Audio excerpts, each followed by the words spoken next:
ఆవు అన్నింటికంటే కూడా శ్రేష్టమైన జంతువు, చాలా మంచిది. ఆవు పాలు ఆరోగ్యానికి మంచిది కదా. మరి అలాంటి ఆరోగ్యానికి మంచిది అని చెప్పేటువంటి ఆవు ఎలా వచ్చింది? మీరేమో మరి మనకు అమ్మ ఉంది కదా, మన ఆవుకు అమ్మేవారు చాలా కాలం క్రితం, కొన్ని ఎన్ని అంటే 1000 కాదు, 100 కాదు, 1000 కాదు, 1,00,000 కాదు, కోటి సంవత్సరాల క్రితం, కొన్ని కోట్ల సంవత్సరాల క్రితం దేవతలు రాక్షసులు అందరూ కలిసి అమృతం కావాలని ప్రయత్నం చేశారు. అమృతం కావాలని ఏం చేశారు? పాల సముద్రంలోకి వెళ్ళి దాంట్లోంచి వెళ్ళి అమృతం తివ్వాలని ట్రై చేశారు.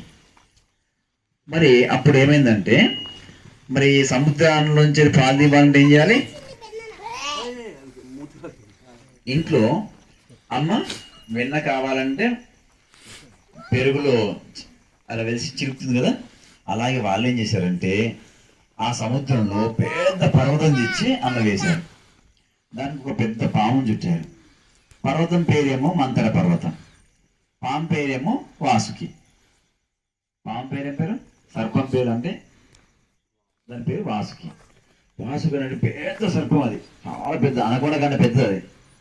అది తీసుకొచ్చేసి ఆ కొండకు చుట్టేసి ఆ సముద్రం వేసేసి తిప్పారు. తిప్పుదామనేసరికి ఆ పర్వతం అలా వేయగానే అలాగే వేయండి. మరి ఇప్పుడు ఎట్లా ఇప్పుడు?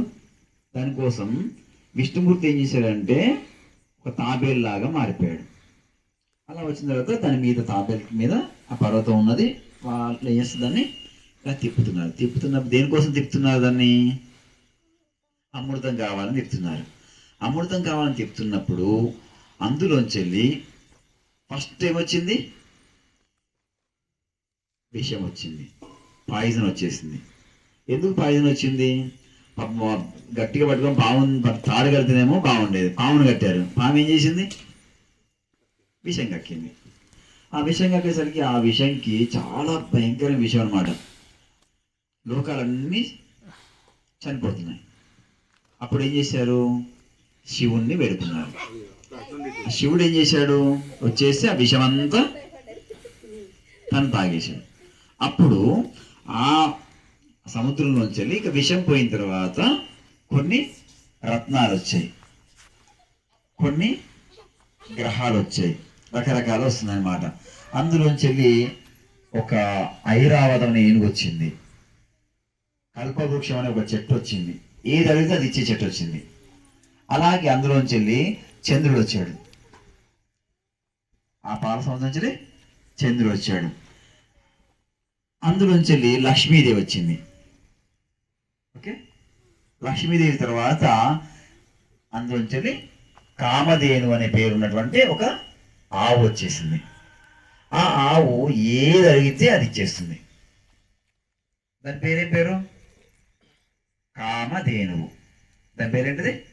కామధేను. దాని ఇంకో పేరు ఉంది, దాన్ని సురభి అని కూడా అంటారు. సురభి అంటే ఆవు వచ్చేసింది. ఆ ఆవు ఏది అడిగితే అది ఇచ్చేస్తుంది. డబ్బు కావాలంటే డబ్బు,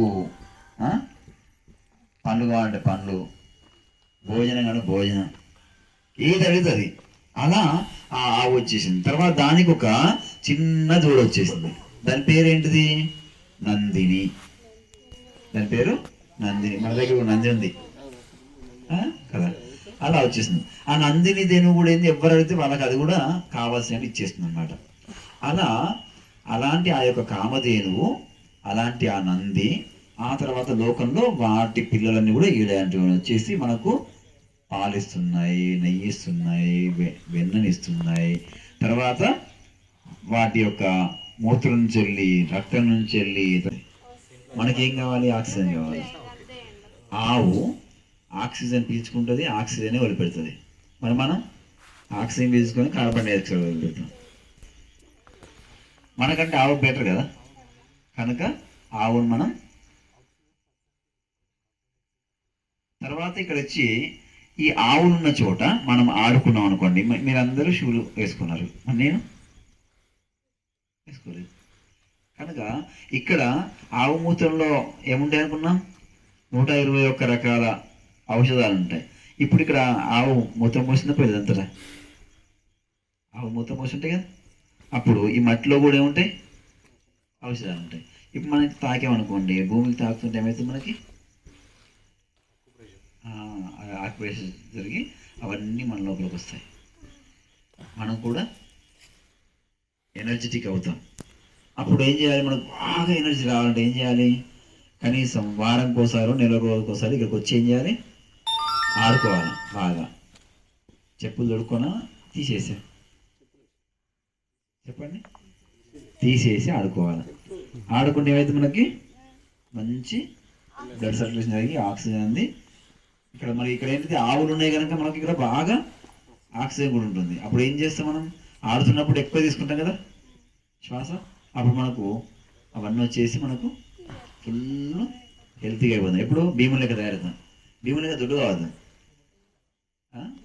అర్జున్ లెక్క ఎనర్జీగా, కృష్ణుని లెక్క స్మార్ట్గా కావాలి. కృష్ణుడు ఎంత స్మార్ట్ ఉన్నాడు? ఎందుకు స్మార్ట్ ఉంటుంది చెప్పండి?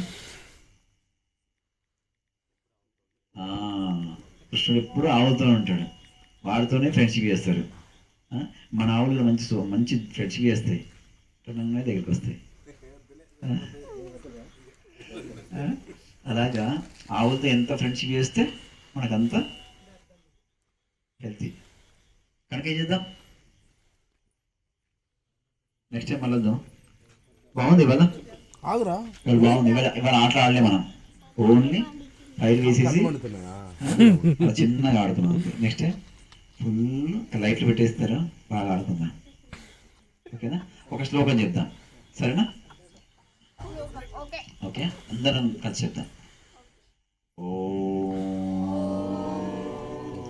గవాం అంగేషు తిష్టంతి భువనాని చతుర్దశ. గవాం అంగేషు తిష్టంతి భువనాని చతుర్దశ. యస్మాత్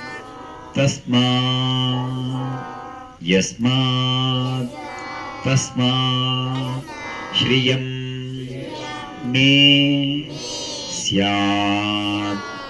యస్మాత్ తస్మాత్ శ్రియం మే స్యాత్. ఇహ లోకే పరత్ర చ. ఇహ లోకే పరత్ర చ. గవామంగేషు తిష్టంతి భువనాని చతుర్దశ. యస్మాత్ తస్మాత్ శ్రియం మే స్యాత్. ఇహ లోకే పరత్ర చ.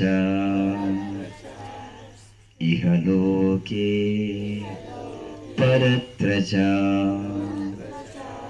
గవామంగేషు తిష్టంతి భువనాని చతుర్దశ. యస్మాత్ తస్మాత్ శ్రియం మే స్యాత్.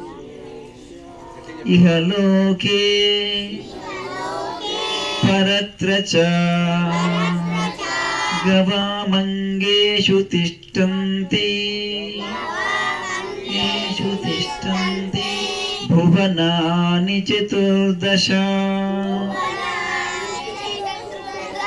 యస్మాత్ తస్మాత్ శ్రియం మే స్యాత్. ఇహ లోకే పరత్ర చ. ఇహ లోకే పరత్ర చ. గవామంగేషు తిష్టంతి భువనాని చతుర్దశ. యస్మాతస్మాత్ శ్రియం మే స్యామ్ ఇహ లోకే పరత్ర చ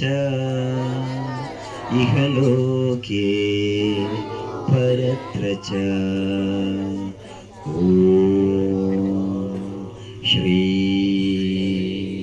గోమాత్రే నమః. ఓం శ్రీ గోమాత్రే నమః.